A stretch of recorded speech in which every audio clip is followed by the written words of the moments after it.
David Cameron and Gordon Brown are now in agreement. Both New Labour and Blue Labour have the same solution to the same problem. There will be cuts in expenditure of 10% in England to try to fix the combined mismanagement of the British economy over the last 30 years.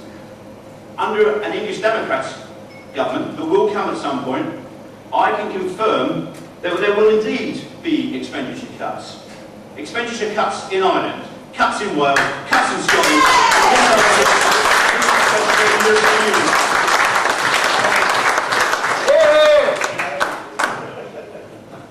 Last year, what a difference a year makes. I remember speaking at conference and we were all licking our wounds from the London elections. But as an English Democrat, I know that our party and all our members and supporters were totally united on the 5th of June. I was with Lawrence in Tunbridge Wells when we heard the news, and there were shouts of, "Yes, we've done it! Well done, Peter Davis! Thank God for that!" In many of our counties across England, we had all of our actions attending to count. We were getting lots of second places, but to hear that we won was such great news.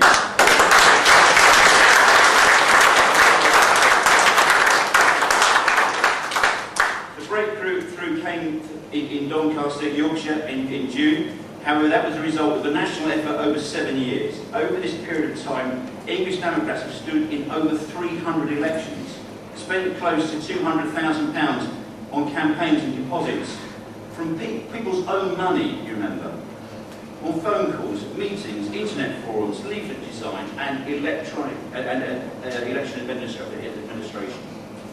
No longer can anyone say that we English Democrats are no-hopers, jokers, a waste of time, insignificant, or a waste of time.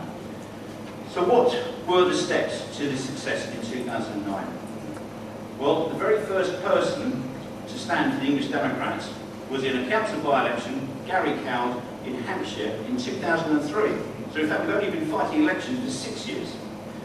Since then, in 2004, we contested European elections in 5 nights of the country. In 2005, we put out 20-ish candidates in the general election.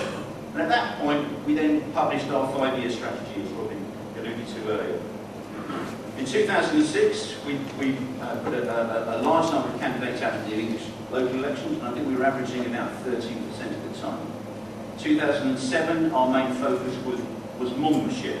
We didn't come off as we expected, but it was part of our plan, so we put it in place. In London, last year, then the result wasn't as we expected, but ironically, when you look at the European elections in London this year, in fact we did better in London last year. And in 2009, we said we were going to stand in the European elections, and that's what we did. In 2010, the last point of our 5-year plan is next year's general election. Everything is going to plan. We even planned that Gordon Brown was going to be Prime Minister.